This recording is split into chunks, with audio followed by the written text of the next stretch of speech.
Һәр кешенең күңелендә ҡай ваҡыт шундай һорауҙар тыуғаны бар. Ни өсөн мин йәшәйем? Кешелектең асылы ҡайҙан башлана? Шул ҡәҙәре күҙ алдына килтереп булмаҫ дәрәжәлә дөрөҫ һәм теүәл хәрәкәт иткән ғаләм ҡайҙан килеп сыҡҡан? Бар микән һуң шул серҙәргә берәй аңлатма? Ҡай саҡ шул һорауҙарға яуап таба алмағанлыҡтан беҙҙең күңелдәрҙе борсоу һәм тынғыһыҙлыҡ биләй. Ни мәғәнә бар минең йәшәүемдә? Йәшәйеш менән кем идара итә?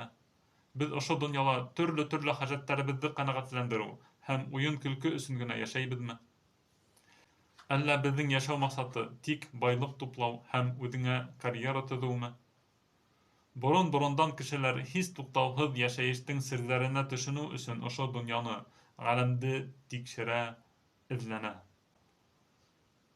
Шулай уҡ кеше элек-электән донъяла йәшәүенең маҡсатын аңларға һәм аңлатырға тырышҡан. Шулай ҙа, әгәр кеше планеталар, йондоҙҙар йөрөшө, көн менән төндөң алышыныуы тураһында уйланһа, үҙен уратып алған тереклектең йәшәйешенә, үҙенең кәүҙәһенең төҙөлөшөнә иғтибар итһә, бик күп һорауҙарына яуап табасаҡ. Бәлки һеҙҙең ҡасан да булһа берәй ваҡыт бейек ҡойма менән уратып алынған, йәшел ағастар, матур һәм хуш еҫле сәскәләр ултыртылған баҡса эсендә, шаулап торған фонтан ҡаршыһында урынлашҡан йорт йәки һарай күргәнегеҙ барҙыр. Уның эсе йыһаздар менән зиннәтләнгән, балаҫтар йәйелгән. Шуға күрә лә ул бик тә йәмле һәм күркәм төҫ алған. Һәм әгәр ҙә берәү килеп ошо һарай үҙенең бөтә уңайлыҡтары менән үҙенән-үҙе хасил булған, уны бер кем дә төҙөмәгән тип һөйләй башлаһа, әлбиттә һеҙ уны «Туҙға яҙмағанды һөйләмә» тип туҡтатырға, тыйырға ашығасаҡһығыҙ. Ә бына шул һарайҙың матурлығын беҙ йәшәгән ер шарының матурлығы менән сағыштырып булмаймы һуң? Кеше үҙен уратып алған ғаләмдең матурлығына һоҡланып бөтә алмай бит.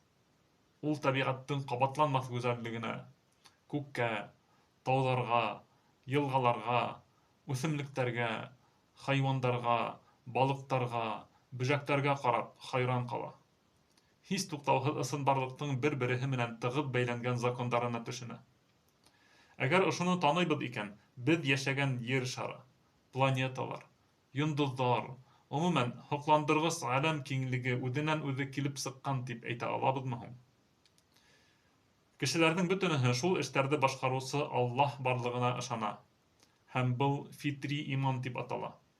Һәр бала был донъяға шул фитри иман менән тыуа.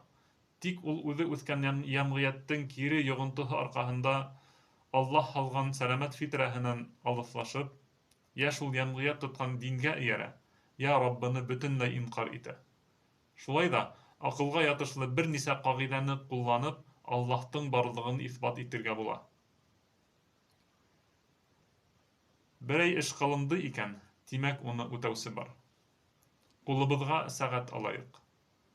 Ул кескәй генә күп өлөштәрҙән тора. Улар шулай итеп йыйылған. Өлөшсәләр бер-береһе менән тәьҫир итеп хәрәкәтләнә һәм нәтижәлә ваҡытты күрһәтә. Сәғәт, әгәр ҙә берәй өлөшсәһен алып ташлаһаң, үҙ эшен тейешенсә үтәй алмай, йәки бөтөнләй йөрөүҙән туҡтай. Әйтә алабыҙмы һуң ошо сәғәт үҙенән-үҙе килеп сыҡҡан тип? Ә бит ғаләм киңлеге сәғәткә ҡарағанда күпкә ҡатмарлыраҡ механизм һәм йөҙәрсә мең йыл буйы һис туҡтамай хәрәкәт итә. Уның өлөштәре — ҡояш, ер шары, күктәр, тауҙар, йылғалар, кеше, тәбиғәт закондары һәм беҙҙең аҡылға һыймаған, күҙ алдына ла килтерә алмаған бар нәмә, олоһо ла, бәләкәйе лә, бөтөнөһө бер-береһенә тәьҫир итеп хәрәкәтләнә һәм һәр береһе икенсеһенең булыуына мохтаж.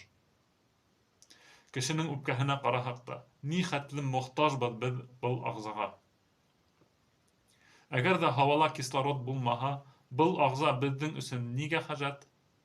Кешенең күҙенә иғтибар ит. Ниндәй оҫталыҡ ята уның төҙөлөшөндә? Ә әгәр ҙә ер йөҙөндә ҡояш нуры йәки яҡтылыҡ нуры булмай, донъя тулы ҡараңғылыҡҡа сумһа, күҙ ниғмәтенән беҙгә ни файҙа? Әгәр ҙә баҫыуҙарға һәм көтөүлектәргә ямғыр күҙе төшмәһә, ул ерҙәр ниндәй генә уңдырышлы булмаһын, һис уңыш алып булмаҫ ине. Шулай итеп, Ғаләм киҫәксәләренең үҙ-ара гармониялы һәм килешле бәйләнеше уның үҙенән-үҙе килеп сығыуын инҡар итә. Ә кемдер бының мөмкинлегенә дәлил табырға теләй икән, сәғәт механизмының үҙенән-үҙе килеп сығыуын иҫбатлап ҡараһын.